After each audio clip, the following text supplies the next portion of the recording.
And Prince Harry touched down in Tokyo on his own today, ahead of his appearance in a panel discussion at the International Sports Promotion Society's Sports Values Summit. Meanwhile, news has broken tonight that Netflix has paid £2.3 million for the rights to turn a best-selling book into a Netflix series produced by the Sussexes. Meet Me at the Lake by Carly Fortune follows the love story of a couple in their 30s dealing with the pain of losing a parent in a car crash as a child, with the author releasing a statement that gushed, "I'm so thrilled about working with Netflix and Archewell to bring Meet Me at the Lake to the screen.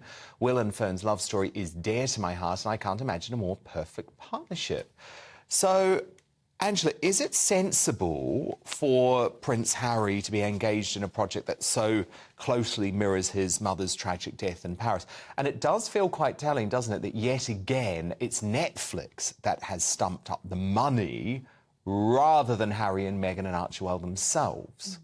I think it's very interesting that Netflix has done that, because that means they have the rights.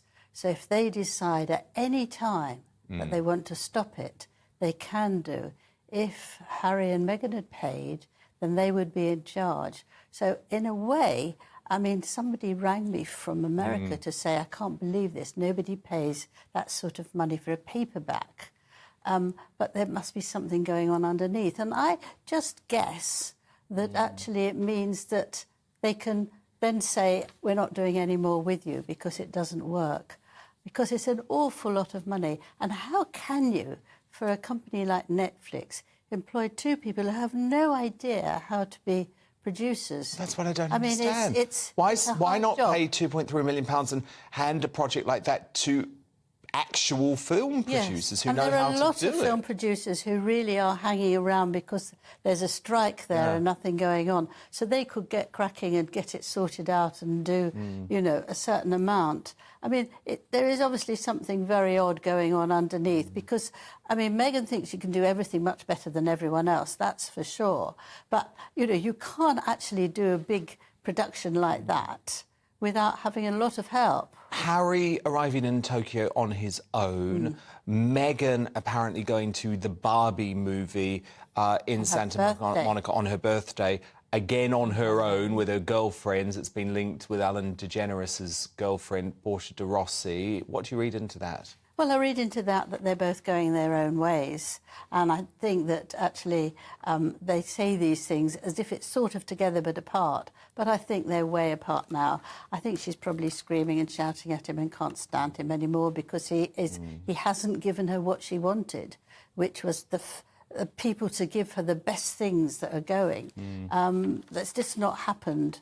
And I think that it's very sad for them, actually, really, because they thought that they were going to be so wonderful. They were going to rule the globe. And they're really not, because they don't concentrate on things and they're not interested in really working hard. Although suggestions that Harry and Meghan will together attend the Invictus Games in Germany. What's quite interesting, though, there's been this very controversial report in the Sun newspaper that the couple will not be invited to Balmoral, where King Charles is expected to privately commemorate the one-year anniversary of the death of the late Queen. Do you think this was the right decision from the monarch? I do, actually, because it's a very quiet thing. It's not going to be a big celebration of her life. It's not going to be something where there's prayers or anything like that. It's just going to be quiet and peaceful. And family are going to pop in and then pop out. They're not going to stay for very long.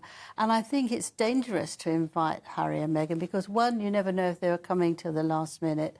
Two, Harry could take the opportunity, because he hasn't spoken to his father for a long time, of saying, now, let's get down to this, I want my apology, and turn it into something really nasty. Or they could have a chat and Harry or Meghan could sell it to, you know, for another TV programme or any sort of interview. Or leak interview. it to one of their mates or former mates like and Gayle I think King or Oprah on Winfrey. that special day, this is the first anniversary of her passing, you don't want to be disturbed, you don't want to be upset. And I think that they would. You can't trust them now. You just can't.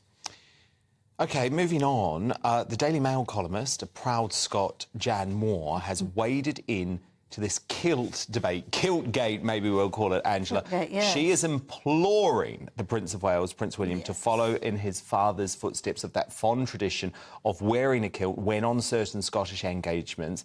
That's despite the fact that he's in one there as a kid, but he doesn't like wearing them as an adult. So, Angela, is Jan Moore right to try and force William into a kilt, or is he able to make his own decision on this? He's able to make his own decisions. He's over 40 now. He obviously doesn't like it. He had to wear it as a kid. He didn't have the option, and he doesn't feel that he wants to. And the hint is that, therefore, he can't go up to Scotland and he can't really be the King of Scotland and he can't go to the games and all that sort of thing is nonsense. I mean, he just doesn't want to wear a kilt.